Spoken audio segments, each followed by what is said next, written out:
quero convidar você agora a abrir a sua Bíblia. Se você usa um aplicativo, não tem problema, um smartphone, um computador ou uma Bíblia aí do lado, leia comigo alguns textos do Apocalipse. Eu quero começar e você vai entender o porquê dessa minha preocupação sobre a modernidade líquida. Apocalipse capítulo 13. Eu quero ler aqui a partir do verso 9. Apocalipse 13, verso 9 diz assim: Se alguém tem ouvidos, ouça. Se alguém tiver de ir para o cativeiro irá.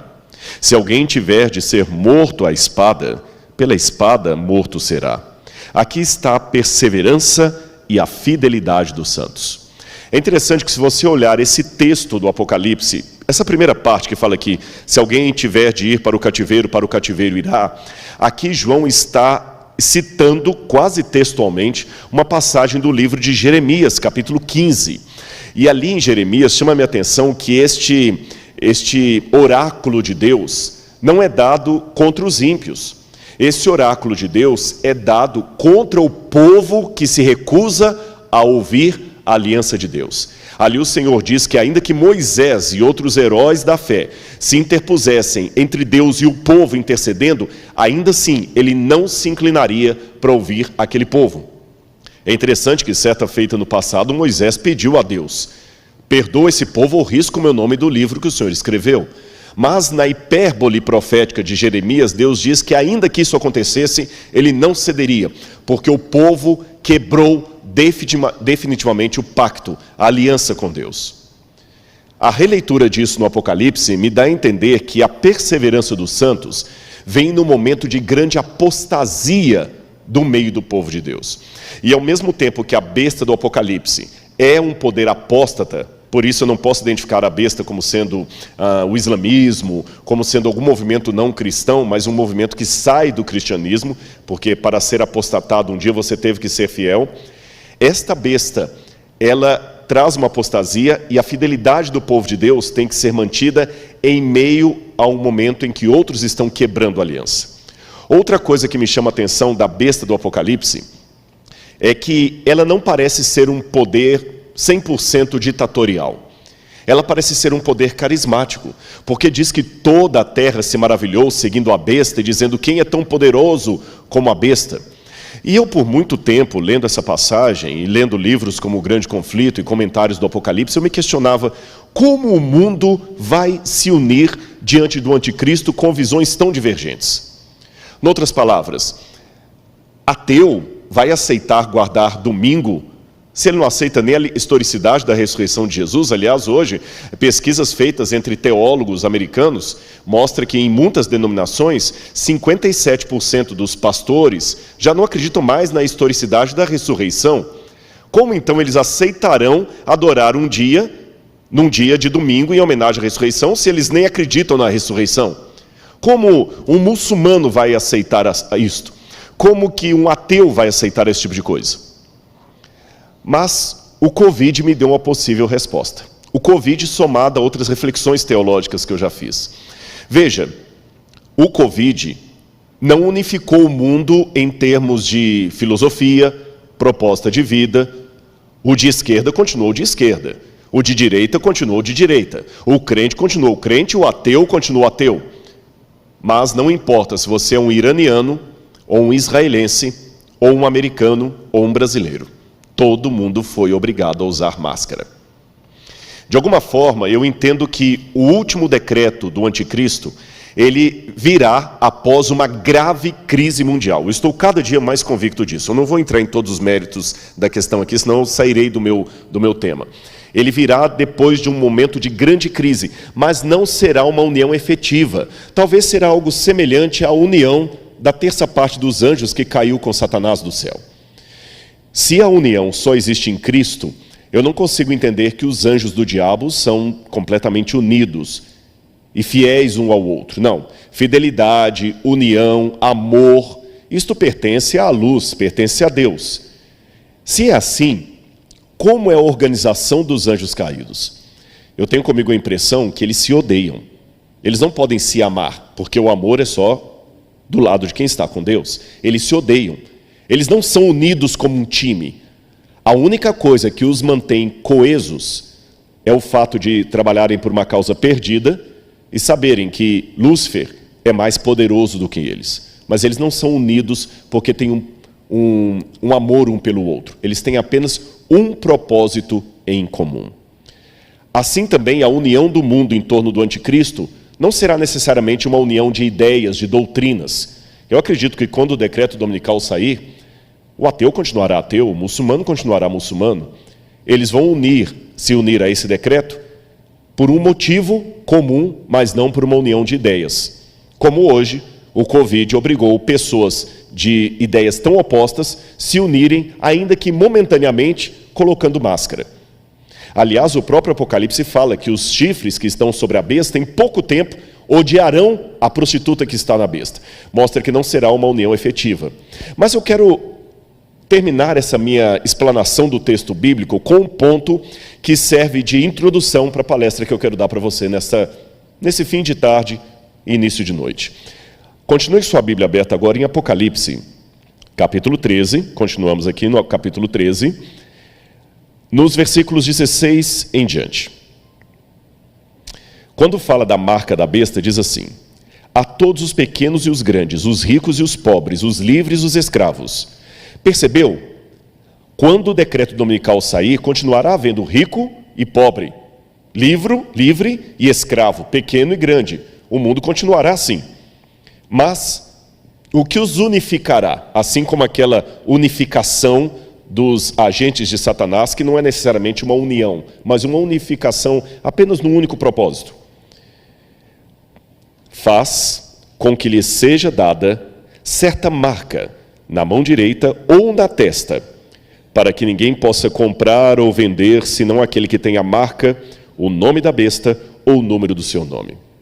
Se você olhar bem o Apocalipse, e o Michelson fez referência aqui a isto, o espetáculo paralelo de Satanás, eu vou fazer referências à palestra do Michelson e da Ágata, porque estão muito coadunadas, o Espírito trabalhou mesmo aqui nesse negócio. Se você olhar o espetáculo paralelo de Satanás, ele é refletido no Apocalipse. O diabo, ele não imita o caráter de Deus, mas ele faz uma paródia de Deus para enganar. Alguns rápidos exemplos apocalípticos. Cristo aparece como aquele que recebe o direito de se assentar no trono de Deus Pai. E ele se assenta no trono de Deus Pai como um cordeiro degolado, porque a palavra esfrazo no grego significa um cordeiro degolado, mas que estranhamente estava vivo, uma ferida de morte, mas que estava vivo. O dragão, que é o diabo, também tem uma das suas cabeças degoladas, ferida de morte, mas sobreviveu. Cristo estava vivo pela ressurreição. O dragão está vivo por uma falsa ressurreição. Ele sobreviveu, mas Cristo tem uma marca de degola no pescoço, o dragão também tem uma marca de degola no pescoço. Cristo se senta no trono de Deus Pai, e o dragão dá também o seu trono à besta.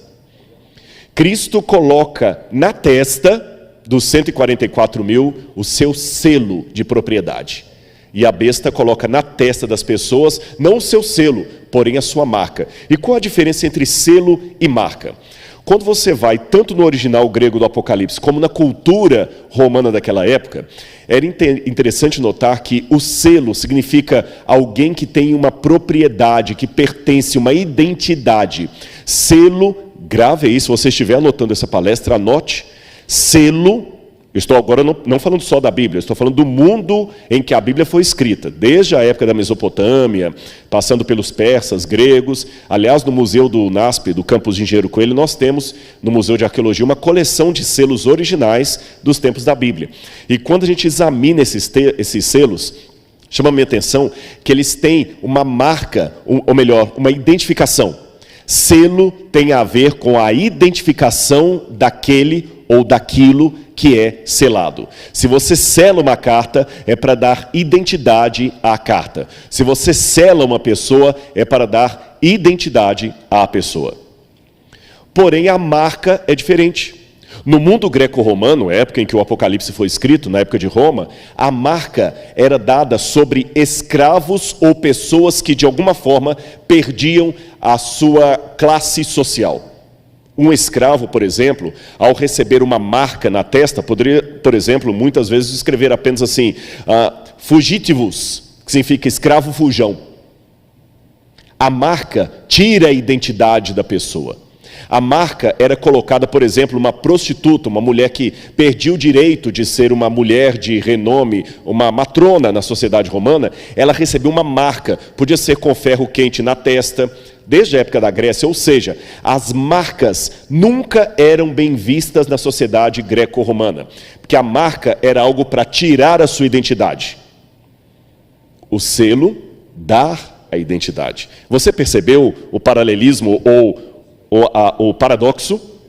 Cristo dá para você um selo, porque ele lhe dá uma identidade. O anticristo propõe uma marca, que vai justamente tirar a sua identidade. Aí chama minha atenção que a marca do anticristo é dada sobre a mão direita e sobre a testa.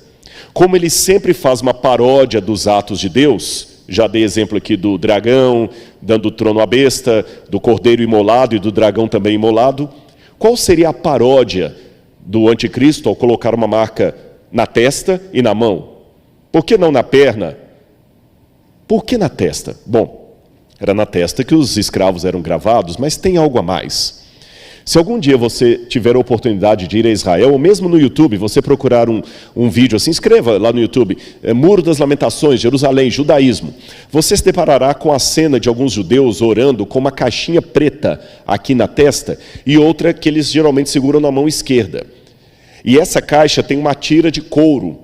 E ele, quando vai fazer a oração dele, ele coloca aquela caixinha no Muro das Lamentações e vai fazer a oração dele. Baruch haba Beshem Adonai Eloheinu melech. E aquela caixinha preta é chamada de teflim em hebraico. Teflim vem da palavra teflá, que significa prece, ou preces no plural. E de onde vem a ideia dessa caixinha preta na testa e na mão? Se você depois olhar a sua Bíblia no livro de Deuteronômio, capítulo 6, verso 8, ou também em Êxodo, capítulo 13, verso 6, você vai ver que Deus mandou que os hebreus colocassem por frontal, entre os olhos, na testa e na mão, um resumo da lei. E os judeus realmente colocam naquela caixinha um resumo da lei. Eles colocam 4 textos do Antigo Testamento. Um deles é o Shema Israel. Shema Israel, Adonai Eloheinu, Adonai Echad. Ouve, ó Israel, o Senhor teu Deus é único. E se você procurar a enciclopédia judaica, por exemplo, ela vai explicar que esse fato do judeu usar uma caixinha preta na testa e na mão significa a disposição máxima da identidade judaica. Através daquilo, ele está mostrando que ele é judeu e está fiel à lei de Deus. Com esse contexto em mente, lembrando que o Apocalipse foi escrito por um judeu e por uma igreja que tinha uma parte de membros vindos do judaísmo, Deus partiu do conhecido para o desconhecido. Mostrou para João que no futuro haverá um grande desafio para o povo de Deus que tem a ver com a fidelidade aos mandamentos e a identidade do povo de Deus. A identidade. Com isto em mente, eu posso começar a minha palestra agora para você sobre, não o adventismo líquido, mas sobre os tempos líquidos em que estamos vivendo. Eu quero começar com uma parábola para você. Preste atenção nessa história que eu vou colocar. Que romance poderia haver entre um rato e um ferro de passar roupas? Eu quero contar uma parábola sobre a identidade. Essa parábola seria mais ou menos o seguinte: Jesus contava parábolas, então vou imitá-lo. Havia uma casa que tinha um ratinho muito esperto, que vivia correndo na cozinha para todo lado, driblando a vassoura da dona da casa, driblando as ratoeiras, as armadilhas, e feliz. Mas era um rato solitário, que não sabia o que era ser rato. E um dia, nas suas andanças pela casa, aquele ratinho viu que a dona da casa estava passando roupas, e ela colocou o ferro de passar roupas assim em pé. Mas o ferro estava desligado. E ele, curioso com aquele objeto, subiu, e quando ele viu o ferro colocado ali como um espelho, ele viu seu próprio reflexo ali no ferro. Como ele nunca tinha tido contato com nenhum outro rato, ele era solitário, ele olhou aquele reflexo e assustou um pouco, e depois fez oi, e o reflexo respondeu oi. Ele levantou a patinha, e o reflexo levantou a patinha. E ele pensou, puxa, eu tenho um companheiro. Será uma companheira? Eu posso ficar até melhor, não vou ser mais um rato solitário. E daqui a pouco a dona chegou e ele, vem, corre comigo. Só que o reflexo correu para um lado e ele para o outro, é óbvio. E ele ficou triste, amargando dias e dias de depressão, esperando pela ratinha dele que ele não via mais. Na semana seguinte, a dona da casa foi passar a roupa. E ele subiu e viu a namorada dele ali, já até considerava namorada. E ele ficava sentado ali, olhando para ela, conversando. Na verdade, ela só repetia o que ele falava ao mesmo tempo que ele. Mas ele não era tão exigente assim, estava cada dia mais apaixonado. Até que depois de algum tempo, ele arriscou pedir um beijinho. E quando ele foi beijá-la, queimou a boca dele. Ele saiu correndo, desesperado, falando, puxa, quem pode entender as ratinhas? Ela estava tão de bem comigo, por que ela me machucou? Era só falar que não queria o beijo. E na outra vez, ele encontrou de novo, deu outro beijo, doeu, e queimou os lábios, até que um belo dia, entre idas e vindas, naquela situação e sem entender a sua companheira, ele acabou caindo numa ratoeira, coisa que nunca tinha acontecido antes. Moral da história. O fato do rato não saber quem ele era, o fez se apaixonar por um ferro de passar roupas, mesmo sendo ilógico a imaginar que possa existir uma relação entre um ferro e um rato. Mas a falta de identidade provoca essas coisas. Há muitas pessoas que, por não saberem quem elas são, acabam se relacionando com aquilo que não faz sentido pela crença dela, pelo código de valores dela. E é esse o alerta que nós temos desses tempos líquidos. E para isso, eu vou colocar a problemática, que eu tirei desse livro aí. Esse é um livro muito interessante. Ele foi organizado por autores, muitos deles até que não são religiosos. É uma antologia de artigos, e eu peguei esta parte do capítulo Repensando a Igreja na Modernidade Líquida, de Keyes de Groot. Ele escreveu o seguinte: um aspecto está assombrando o mundo cristão, o espectro da igreja líquida. Igrejas sólidas tentam acusá-lo ou contê-lo. No entanto, um movimento está começando a aparecer. Novas manifestações de ser igreja estão tomando forma, enquanto as antigas instituições estão desgastando continuamente. Sites, festivais, publicações religiosas e encontros sugerem uma rede de crentes cristãos caracterizada por uma avaliação positiva da pós-modernidade e transcendendo as distinções entre conservadores e liberais. Esse movimento da igreja aparece sob vários nomes: igreja emergente, nova igreja, novo paradigma, igreja líquida. Eu repito, essa fonte que eu peguei aqui é uma fonte secular, não são autores piedosos, nem da Casa Publicadora Brasileira, porque pela minha área filosófica eu também navego ali fora para ver o que eles estão dizendo. E eu estou me surpreendendo de encontrar muita coisa que eu acredito ali. Note, se eu apenas citasse esse texto aqui para você, sem dar a fonte, você diria, isso aí é alguma coisa que a igreja escreveu que você está querendo colocar. Não, são estudiosos, em outras palavras. Você que está clamando tanto para que haja uma outra igreja, uma nova igreja adventista, e o Michelson leu de maneira muito clara aqui Ellen White, eu vou fazer parceria agora, lendo praticamente o que Ellen White falou, mas por autores que não são da igreja adventista.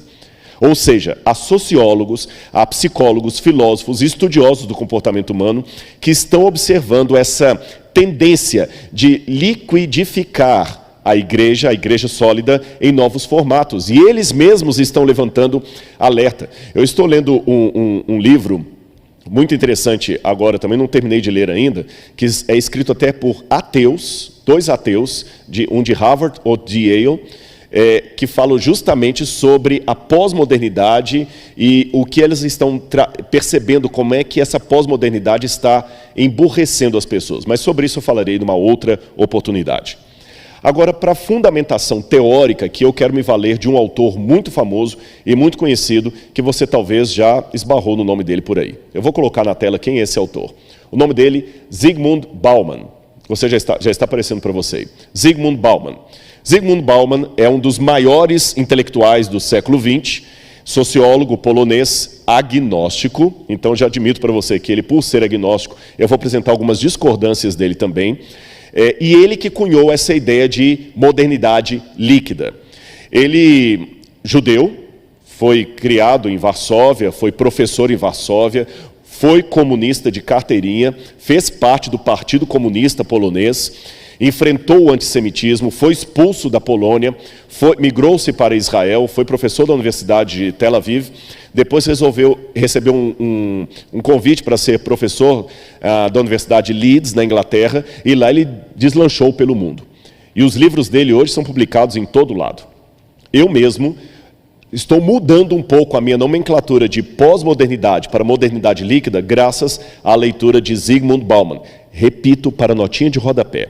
Não significa que eu endosse tudo o que ele escreve. Eu vou apresentar algumas discordâncias também. Mas eu acho que ele vai nos dar um pano de fundo interessante, porque a Agatha e o Michelson apresentaram, cada um a seu tempo. Ela falou da Revolução Francesa e mostrou o olhar profético do Apocalipse. O Michelson também a partir da história do Adventismo. Eu estou mostrando agora o mesmo critério, só que com o olhar de alguém de fora, Zygmunt Bauman. Noutras palavras, eu me surpreendo quando eu vejo verdades da revelação expressas até pelos de fora, como Jesus falou, as próprias pedras clamarão. Então, o que Zygmunt Bauman fala sobre a pós-modernidade? Aqui estão alguns livros que ele publicou, você pode ver aí, são muitos livros. O interessante é que ele já faleceu, ele sempre escrevia, apesar de profundo e acadêmico, com uma linguagem popular. Eu vou mostrar para você o que ele quis dizer com modernidade líquida a partir de um gráfico. Eu vou tentar resumir isso aqui, é uma aula de quase um semestre, eu vou tentar resumir para ficar dentro do meu tempo aqui. O que é pós-modernidade e modernidade líquida? Preste atenção aí no quadro que vai aparecer para você agora. Preste atenção nesse gráfico. Nós temos a história filosófica do Ocidente a partir do cristianismo bizantino. Cristianismo bizantino é o cristianismo a partir de Constantino no IV século. Do quarto século depois de Cristo até o século XVI, você tem um período que filósofos chamam de pré-modernidade. Depois dos séculos XVI ao século XX veio o período chamado modernidade. E a partir do século XX até o século XXI, a pós-modernidade. Assim estão divididos os séculos, a história do mundo ocidental, do pensamento ocidental, em muitos livros. Eu vou explicar para você rapidamente o que foi cada um desses movimentos. Vamos começar pela pré-modernidade. Preste atenção, aqui você tem um quadro e eu quero que você fixe a sua mente nesse quadro. Para ganhar tempo, eu vou deixar passar vários slides aqui, o pessoal não vai voltar tanto para mim aqui, mas você vai ver um quadro de Maria. Por quê? Esse quadro marca qual era o centro da pré-modernidade, o teocentrismo, ou eclesiocentrismo, ou seja, a pré-modernidade era toda voltada para Deus e a igreja. Havia um incentivo ao medo teológico. Você tem que ter medo do inferno, por isso que você tem que almejar o céu. Você tem que almejar o céu por medo do inferno. A igreja dominava o ensino a partir das várias universitas, que eram instituições medievais de ensino dominadas pelo catolicismo.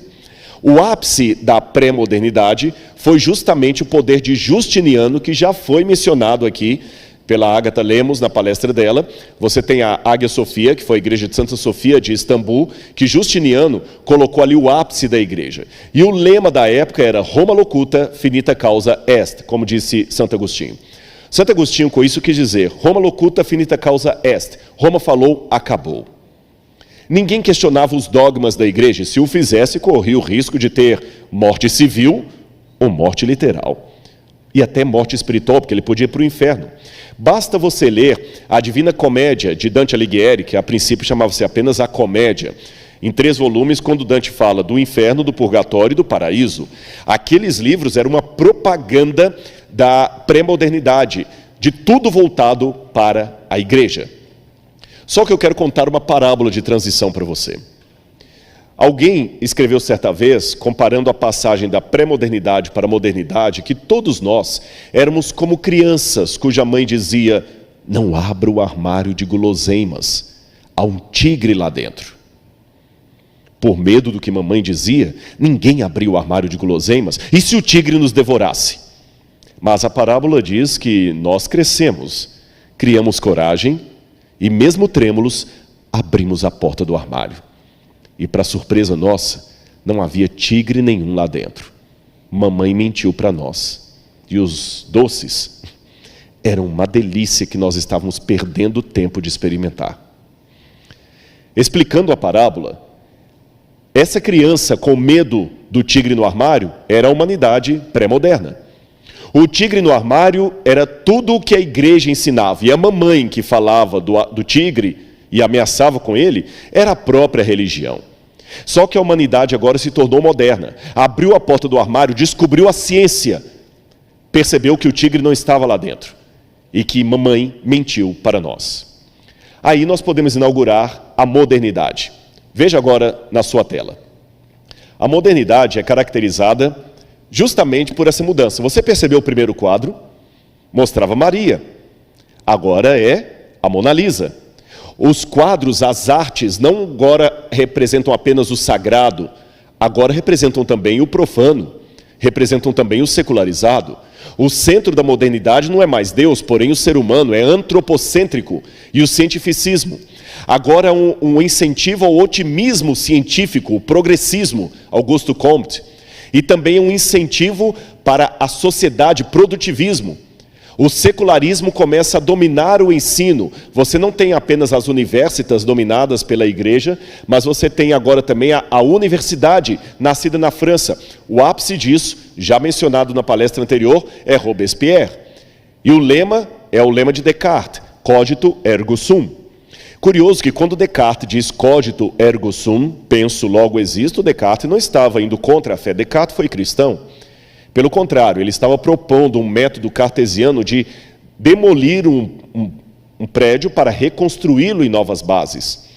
Porém, a proposta que se seguiu depois do raciocínio cartesiano foi justamente de anular a fé e tudo mais. E o que está no coração de tudo isso? A Revolução Francesa. Robespierre, que foi mencionado pela jornalista Agatha Lemos aqui, e que eu menciono, ele propôs, a princípio, pautas muito próprias. Você que está preocupado, por que a igreja não é mais agressiva sobre as pautas? A igreja é. Por favor, a igreja é. Mas estude a Revolução Francesa. E se você não viu a palestra, a primeira palestra da Ágata, por favor, veja. Leia sobre a Revolução Francesa. Eu conheço Versalhes, eu conheço Paris. Quando você vai ao Palácio de Versalhes, que você vê a pompa que Luís XVI ficava, e a situação do povo, e Maria Antonieta gastando, e o povo passando fome, você entende. As pautas sociais da Revolução Francesa são corretíssimas. Igualdade, fraternidade, liberdade. O problema é que pautas corretas com método errado dão desgastes. Já dizia Burton, quem não aprende com a história está fadado a repeti-la. A minha preocupação com aqueles que estão brigando tanto, por que a igreja não é agressiva com as pautas sociais, é porque eles certamente não conhecem a história da Revolução Francesa. Porque se conhecessem a história da Revolução Francesa, não brigariam tanto com a igreja, não exigiriam tanto da igreja que repita o método de Robespierre. Apenas para dizer para você, Robespierre depois começou a guilhotinar todo mundo e ele mesmo foi vítima da própria guilhotina que ele tanto sancionou. No final das contas, a França virou um buraco. Nós devemos, sim, ter as pautas sociais como parte da nossa plataforma, mas não do modo revolucionário como querem os iluminados filhotes da Revolução Francesa. Sim, porque a Revolução Francesa deixou seus filhos e filhotes, até hoje. Eu vejo muitas pessoas repetindo os mesmos lemas de Robespierre e de todos os outros iluminados que derrubaram a Bastilha. O cristianismo vai falar das pautas sociais através da ação. Eu achei interessante que, há pouco tempo eu fui atacado na internet como sendo um homem que não tem respeito pelo direito dos negros, mesmo sendo negro, nem das mulheres, por causa de um post que eu pus que agrediu alguns. Deixe-me dizer a você duas coisas. Acusar a igreja de ser de direita é não conhecer a teologia da igreja. Foi bem colocado pelo Michelson Borges aqui, a igreja adventista não é oficialmente nem de direita nem de esquerda. Aliás, essa questão de direita e esquerda foi uma coisa criada pela Revolução Francesa. Foi justamente quando todos estavam reunidos ali no parlamento, alguns a favor do rei, outros contra o rei, os mais nobres e os menos nobres, que as pessoas começavam no parlamento francês a sentar do lado direito e do lado esquerdo. Foi a partir dessa forma de se assentar no parlamento francês, não proposital, aleatória, que criou-se a ideia de política de direita e de esquerda. Ou seja, isso é apenas uma tradição, meu irmão. Se você acha que a igreja agora tem que ser de direita ou de esquerda, você nem entende o que é direita ou esquerda ou o papel do cristianismo. O nosso papel é do evangelho. E eu vou falar com você aqui sem nenhuma propaganda própria. Eu já tive que enfrentar 2 vezes homem armado que estava praticando violência doméstica. Eu não sei dar um soco, nunca fiz artes marciais. E hoje, embora eu seja um pouquinho mais gordo pelo tempo, na época eu pesava meus 50 e poucos quilos. E por 2 situações, durante meu ministério, eu enfrentei um sujeito armado. Um diziam que estava armado, eu não sei, o outro tinha certeza que tinha uma arma, para ajudar uma mulher que estava em apuros. Então, desculpe-me, eu não sou o defensor das mulheres só de internet. Não é com Twitter que você mostra que você realmente é um defensor da causa das mulheres. É tendo a coragem de enfrentar um homem com arma. E o que eu estou falando de mim é a reprodução de muitos pastores que batizaram mulher, mesmo o marido falando que se batizasse ele a igreja, matar o pastor e a mulher. Eu tenho vários colegas que tiveram essa coragem. Então, desculpe-me, quando falar de causa das mulheres, veja o que nós estamos fazendo. Nós não somos apenas defensores de Twitter.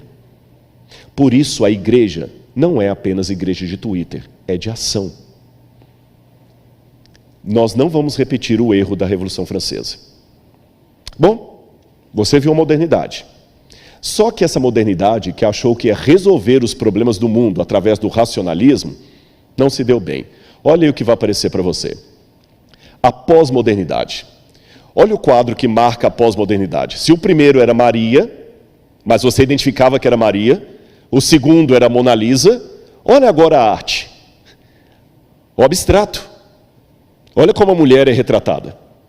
Nenhuma mulher tem aquele corpo, aquela perna, falta de proporcionalidade. O centro agora é o niilismo. O que é o niilismo? O niilismo é justamente a falta de centro, o nada. O nada.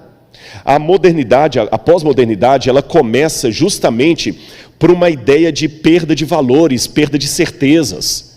A ciência que todo mundo achava que ia ser a salvadora da pátria, não foi.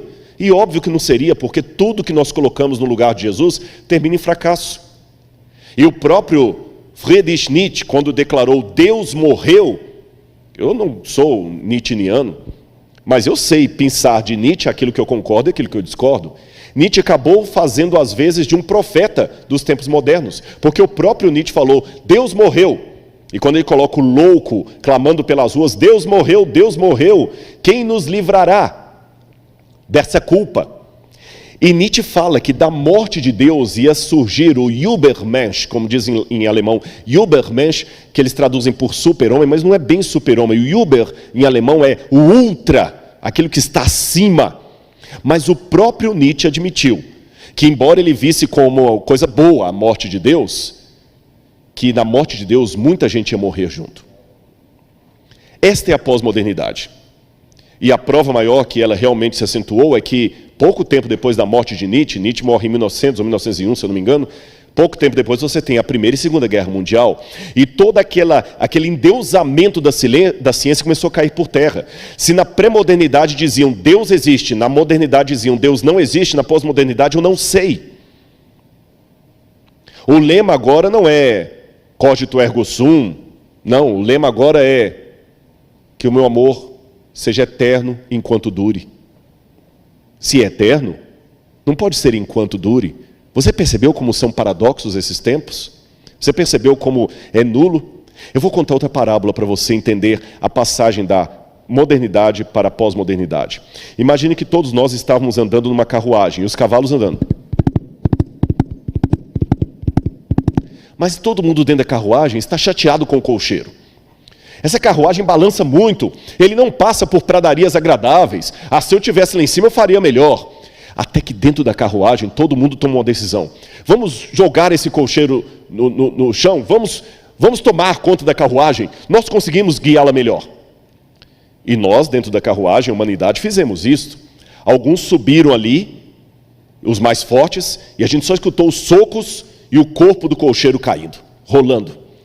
E lá de cima todos gritaram: viva, a carruagem é nossa, eba, eu também quero andar um pouquinho, eu também, todo mundo vai poder guiar, agora está sob a nossa direção. Só que daqui a pouco, os que estão lá em cima, com as rédeas na mão, gritam assim: escuta, alguém aí dentro já guiou a carruagem? A gente pensou que você sabia. Não, a gente só tinha que tirar o colcheiro. Eu também não sabia. Ninguém sabe guiar os cavalos que estão em disparada indo para o precipício. E o que no início era uma comemoração, agora se torna um pânico geral. Estamos indo para o abismo e não sabemos o que fazer. Esta parábola ilustra a passagem da modernidade para a pós-modernidade. Quando o homem tirou Deus do centro da história, quando o homem tirou Deus da guia do mundo, ele percebeu que ele não dá conta de guiar a história do mundo. Então, como está indo para o abismo, sabe o que as pessoas começam a fazer dentro da carruagem? Já que vamos morrer, então, olha, eu não quero morrer solteiro, então vamos fazer sexo aqui mesmo? Olha, eu não quero enfrentar a dor da morte, então eu vou fumar um baseado, ou ficar bem doidão que pelo menos eu não sinto nada. É assim que o mundo está hoje, rumando para um precipício.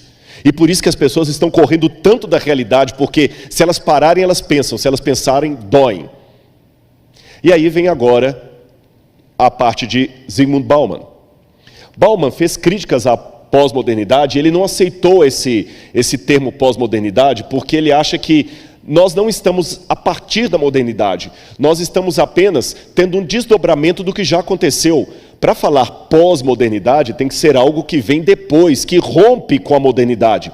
Nós não rompemos com ela, nós apenas a transformamos. Aí ele prefere tratá-la de modernidade líquida. E ele mesmo disse: escolhi chamar de modernidade líquida a crescente convicção de que a mudança é a única coisa permanente. E a incerteza é a única certeza. O que Bauman quis dizer? Bauman quis dizer o seguinte: nós saímos de uma modernidade sólida, com princípios, com valores, com certezas, e caímos numa modernidade líquida. E se você olhar bem, qual a característica do líquido? Bom, o líquido toma a forma do invólucro onde ele está. Se você está com uma garrafa de refrigerante, o líquido vai ficar no formato da garrafa de refrigerante. Mas se você quebrar aquela garrafa de refrigerante, ele não sustenta a forma dele, ele acaba derramando.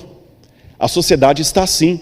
As pessoas não têm convicções, eles têm formas e ficam nelas enquanto lhes for conveniente. A hora que esta forma quebra, elas também derramam como água, porque elas são líquidas.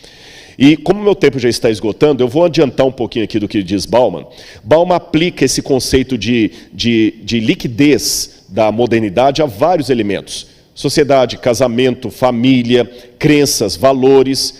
As pessoas hoje elas não ficam firmes muito tempo, porque a hora que o invólucro perde a forma, a água também perde a forma. Eu ainda vou ilustrar mais para você ficar bem claro o que Bauman quis dizer. Se eu pegar um copo d'água, pastor, me presta um copo d'água qualquer aí. Tanto faz, pode ser cheio. Já que eu estou falando de modernidade líquida, aqui, olha, eu estou com a água aqui. Você está vendo? A água está exatamente no formato cilíndrico desse copo. Mas se eu pegar essa água e derramá-la numa garrafa de Coca-Cola, não é propaganda? Não beba Coca-Cola. Se eu colocar essa água numa garrafa de Coca-Cola, ela vai assumir o formato da garrafa de Coca-Cola. Se eu colocá-la num prato, ela vai assumir o formato do prato. E é assim que a sociedade está hoje. Ela assume o formato que lhe for conveniente. Agora, preste atenção se não é isso que nós estamos vendo. Eu chamo a atenção, eu li esses livros falando do cristianismo, da religião de um modo geral, mas deixa-me falar do adventismo. Eu não tenho ainda um estudo de caso que convalide a hipótese que eu vou apresentar para você. Mas eu tenho a impressão que nós estamos hoje tendo um formato de membresia na Igreja Adventista que é um pouco diferente de quando eu me tornei membro da igreja. Por quê? Quando eu me tornei membro da igreja, era assim que funcionava. A gente chegava na igreja e tinha as famílias da igreja. O ancião, que já era talvez terceira geração de adventista, quarta geração de adventista. Às vezes o batismo era da família inteira, batizava o pai, a mãe e os filhos.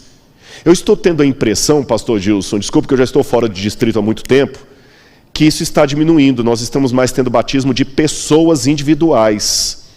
Está cada vez mais raro o batismo de famílias inteiras. É uma pessoa que vem. Pode até vir depois a mãe, a sogra, mas uma pessoa. E a média de permanência de muitas pessoas na igreja, 3 anos ela já está saindo. Não está mais ficando 20, 30 anos.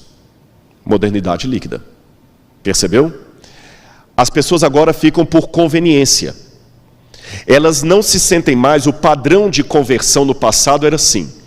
O sujeito estava aqui, preste atenção, ele estava aqui, toda sexta-feira ele ia jogar sinuca com os colegas no barzinho e tomar cerveja. Só que agora ele se converteu para uma igreja. Quando ele se converteu, ele passa por um processo de desassocialização. Porque os colegas de bar começam a fazer chacota dele, bullying. Ah, o Zé agora é crente, agora ele só usa terno. Ele não, só vestiu terno para tirar foto para o exército, agora ele usa terno. E ele passa na porta do boteco lá com a Bíblia debaixo do braço, com a família, e pega o ônibus, vai para a igreja, eles debocham. Alguns até o excluem do grupo. Uma vez inserido na comunidade religiosa, esse Zé que eu mencionei, ele muda a linguagem dele, ele passa agora a ter cargo na igreja. O filho passa a namorar a filha de um outro irmão da igreja, eles agora se tornam consogros. O menino entra para o desbravador, começa a cantar as músicas da igreja, ele muda o corte de cabelo dele, ele muda as roupas dele, ele agora é um membro da igreja. Até o linguajar muda. Bom, esse que eu descrevi foi o processo de conversão que eu costumava ver há 20, 30 anos atrás. Hoje está havendo uma nova modalidade de evangelismo. As pessoas querem vir para a igreja, mas elas não querem ser incomodadas nos hábitos dela. Ela não quer mudar o jeito de vestir. Ela não quer mudar o jeito de falar. Ela não quer vir à igreja para ser uma serva da mensagem e do Deus dessa mensagem. Ela quer vir à igreja como um cliente assume a conta de um banco. E cliente sempre tem razão. Ele não devolve o dízimo, ele paga cotas de mensalidade. E o dia que a música não o agradar, que o pastor não o agradar, ele muda de igreja como se muda de banco. Cristianismo líquido. Perceberam? Eu não concordo com tudo de Bauman. Eu vou mostrar para vocês um ponto que eu discordo de Bauman. Vou até antecipar aqui um pouquinho.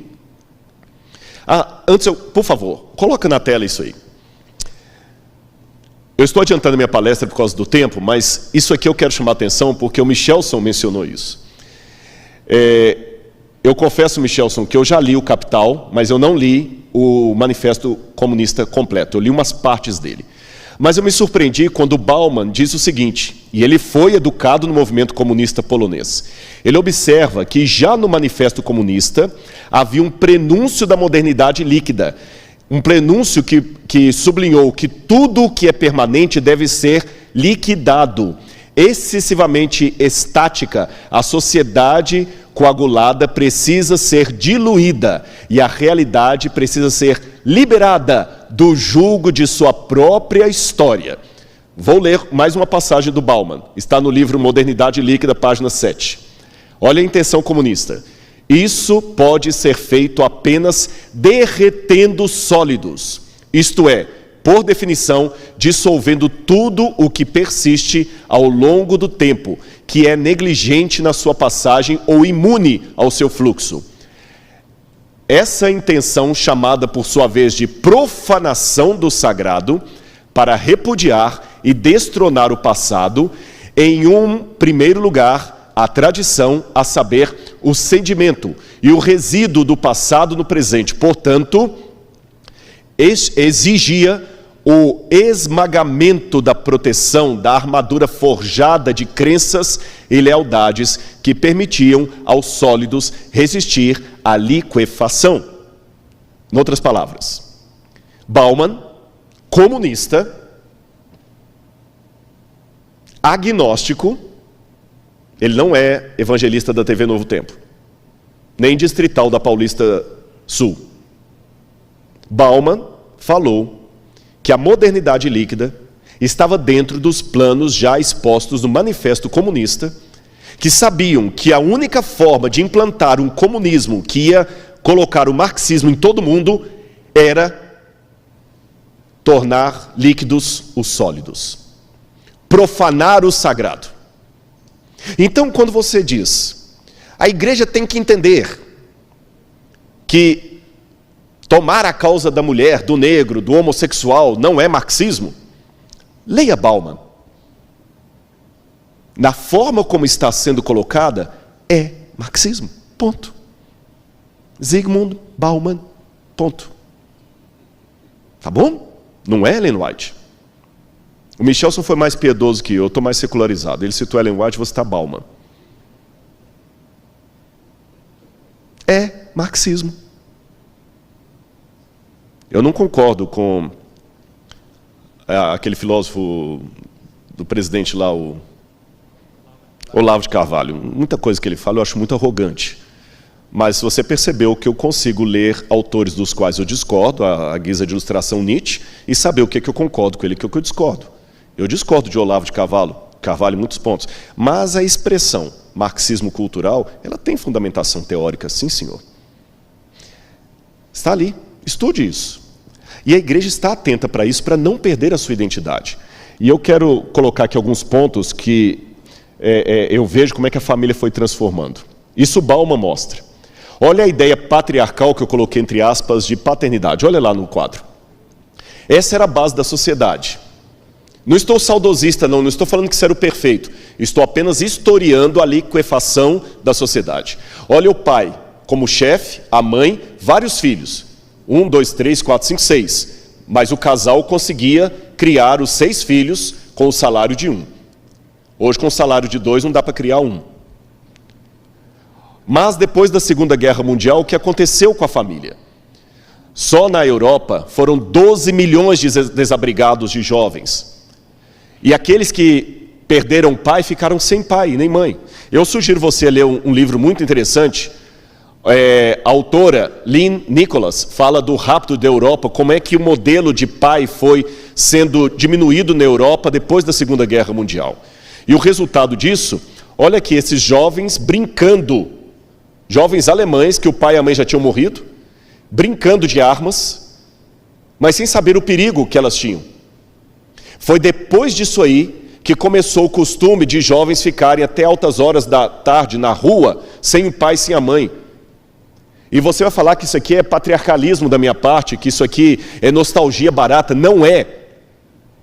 10 horas da noite não é lugar de menina de 16 anos estar, a não ser junto com o pai e a mãe. E desculpe-me, eu não tenho moral para falar de educação porque eu não tenho filhos, mas eu sou professor há muitos anos. Eu não tenho filhos, mas eu recebo os filhos de muitos de vocês. E tem muitos pais que pedem para a gente conversar meia hora com o filho dele para tentar em 30 minutos consertar o que ele demorou 16 anos para estragar. Então eu sei o que eu estou falando. É saudosismo barato? Tome como você quiser. Mas 10 horas da noite, 11 horas da noite, não é hora de menina de 16 anos estar na praça sozinha com a colega batendo papo. Olha o que aconteceu e eu já estou terminando. Olha a figura do pai, como é que foi se transformando. Os Estados Unidos, percebendo o que estava acontecendo na Europa, ainda tentaram, através do cinema e da televisão, manter os valores da família, mas o pai, aos poucos, você vê os Waltons, a família, mas você vê os outros, a feiticeira, como é que o pai foi pouco a pouco se transformando num idiota. A figura do pai foi cada vez se imbecilizando. Olha os desenhos, os Jetsons, o George era um idiota. A família Buscapé, o pai, o Zé, era um idiota. Os Flintstones, Fred Flintstone, era um idiota. Nós temos a versão moderna aí, os Simpsons, The Family Guy, onde não só o pai é um idiota, mas a mãe também é uma idiota. Os pais foram substituídos por super-heróis Marvel e DC Comics. E não era à toa que a cor de muitos dos uniformes era da bandeira americana. Ou seja, nós fomos aos poucos perdendo toda a nossa referência. E aqui vai os desafios para a igreja adventista. Primeiro, a modernidade líquida, meus irmãos, perdeu a noção de metanarrativa. Isso Bauman fala. Eles não falam mais de projeto para a vida, e isso é muito sério, porque nós trabalhamos com metanarrativa. O framework do nosso campo doutrinário é o santuário e o grande conflito. Se eu tirar da Igreja Adventista a doutrina do santuário e o tema do grande conflito, nós perdemos o nosso papel. E a metanarrativa hoje justamente quer perder a noção de história. É só o agora, não tem mais a noção de passado. A história linear foi trocada pela história presente. Você não vê mais muitos pregadores falando de Apocalipse 13, Apocalipse, Daniel 2, fora evangelistas. Esses sermões estão desaparecendo das igrejas. É melhor falar de autoajuda, é melhor falar de tendências modernas, é melhor ser um pastor descolado do que um pastor profético. A verdade objetiva, hoje nós estamos trocando a verdade por versões, estamos valorizando versões. Vivemos a era do era pós-cristã, pós-verdade, pós-colonialismo, mas não rompemos de fato com o anterior, apenas nos desencantamos com ele. Os relacionamentos sólidos, a permanência na igreja. E para terminar, eu quero dizer para você aqui uma coisa, eu queria chamar o quarteto para cantar para mim aqui. Eu teria mais coisas para falar, mas eu quero ser fiel com o tempo aqui a outros palestrantes. O problema de muitas mensagens hoje não é o que dizem, é o que falta ser dito. Semana passada eu publiquei um vídeo no meu canal, no YouTube, onde eu falei do perigo das verdades pela metade. Se o nutricionista diz para um pré-diabético, coma doce apenas nos finais de semana, olhe o perigo de ler isso apenas pela metade. Ele dirá, o nutricionista disse, coma doces. A verdade completa é, coma doces apenas no final de semana. Repito, o problema de muitas mensagens hoje não está no que elas dizem, mas no que falta ser dito. E muitas pautas sociais, por mais válidas que sejam, quando elas ocupam o lugar que não lhes compete, elas se tornam heresia. Sabe por quê? Eu vou dizer a você, heresia é um lado da verdade que ficou louco. O que é a heresia do legalismo? É a heresia que enfatiza tanto a fidelidade aos mandamentos, que é uma verdade, mas esquecendo-se da graça. É uma heresia. O que é a heresia do ebionismo? Uma heresia que enfatiza tanto a humanidade de Cristo, e ele de fato se tornou homem, que nega a divindade dele. Perceberam? Heresia é um lado da verdade que ficou louco, ou um lado da verdade que tomou o lugar que não lhe pertencia. Causas sociais são verdade, no local correto. E para que nós cantemos de maneira espiritual aqui, eu quero dizer para vocês uma coisa. Eu vou só trocar de microfone, porque o outro já está aqui, está ali já.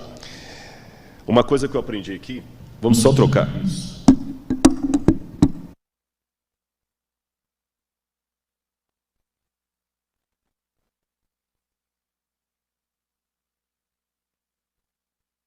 Temos que ter equilíbrio em tudo. Isso é mentira. Sabe por quê? No Apocalipse, capítulo 3, a Laodiceia, Jesus disse assim, quem deras fosses quente ou frio. Quente é um extremo, frio é outro. E o que é o morno? É o equilibrado. Porque tu és morno, eu vou te vomitar. Mas Jesus vomita o equilibrado? Sabe o que eu aprendi? Nós devemos ter equilíbrio apenas nas coisas de Deus.